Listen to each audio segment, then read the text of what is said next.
आज हा गडी म्हणतो माझा अन्याय झाला। अरे ज्यांनी तुला 15 वर्ष 17 वर्ष 25 वर्ष कारखान्याचा चेअरमन केला म्हणून तू वेगळा प्रपंच त्या ठिकाणी मांडला। ज्यांनी तुम्हाला मोठं केलं, ज्यांनी तुम्हाला नाव दिलं, त्यांच्या बाबतीमध्ये थोडा सुद्धा तुम्हाला त्या ठिकाणी त्याग करण्याची भूमिका तुम्ही घेतली नाही। लाज वाटली पाहिजे तुम्हाला, लाज। ज्यांनी जिंकायला शिकवलं त्यांच्याशी तुम्ही लढू नका।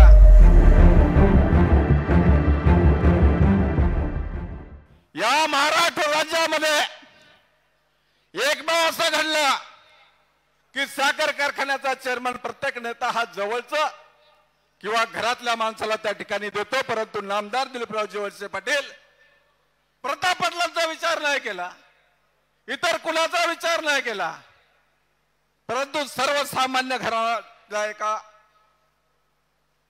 युवकाला त्या ठिकाणी संधी दिली, मार्केट कमिटीमध्ये संधी दिली। 7 वर्ष मार्केट कमिटीमध्ये त्या ठिकाणी चेअरमन केलं। आज हा गडी म्हणतो माझा अन्याय झाला। काय अन्याय झाला? जे ठरलं होतं ते असं ठरलं होतं की जिल्ह्यामध्ये कोणी कोणतीही पद मिळवा त्याला काही हरकत नाही, परंतु तालुक्यामध्ये संचालक म्हणून निवडून देत असताना एक व्यक्ती एक पद हा नियम भीमाशंकर सहकारी साखर कारखान्याच्या टायमाला आपण त्या ठिकाणी काढला। काही मंडळींना त्या ठिकाणी संधी देणं आवश्यक होतं। अनेक कार्यकर्त्यांनी अनेक वर्ष काम करून संधी आपल्याला देता येत नव्हती। त्यावेळेला त्यांना विचारलं, तुम्हाला जर साखर कारखान्यामध्ये संचालक व्हायचं असेल तर तुम्ही एक तर साखर कारखान्यामध्ये संचालक व्हा किंवा मार्केट कमिटीमध्ये संचालक व्हा। तालुक्यामध्ये झालेला निर्णय हा असा आहे, परंतु या गटाने सांगितलं मला कारखान्यामध्ये संचालक करा, मार्केट कमिटीमध्ये नाही केला तरी चालेल। मार्केट कमिटीचे इलेक्शन लागले, पुन्हा सांगितलं की तुम्हाला या ठिकाणी थांबावं लागेल। अरे ज्यांनी तुला 15 वर्ष 17 वर्ष 25 वर्ष कारखान्याचा चेअरमन केला, संचालक केला, त्यांनी फक्त तुला एक पद 5 वर्ष थांबायला सांगितलं म्हणून तू वेगळा प्रपंच त्या ठिकाणी मांडला। अरे ज्यांनी तुम्हाला मोठं केलं, ज्यांनी तुम्हाला नाव दिलं,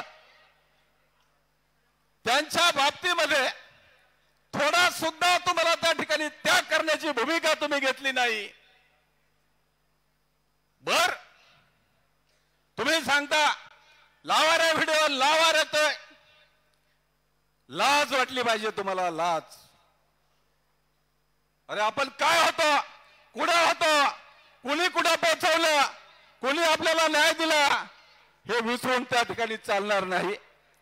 साहेबांनी जे दिलं ते पुत्रवत प्रेम या तालुक्यातील कार्यकर्त्यांवर साहेबांनी त्या ठिकाणी केलं, परंतु त्याची जाण या माणसानं त्या ठिकाणी ठेवलेली नाही।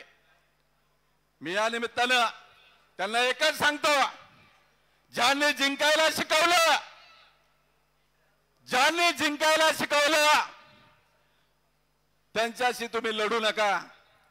नियती तुम्हाला त्या ठिकाणी कधीही माफ करणार नाही, हेच त्यांनी त्या ठिकाणी ध्यानामध्ये ठेवावं।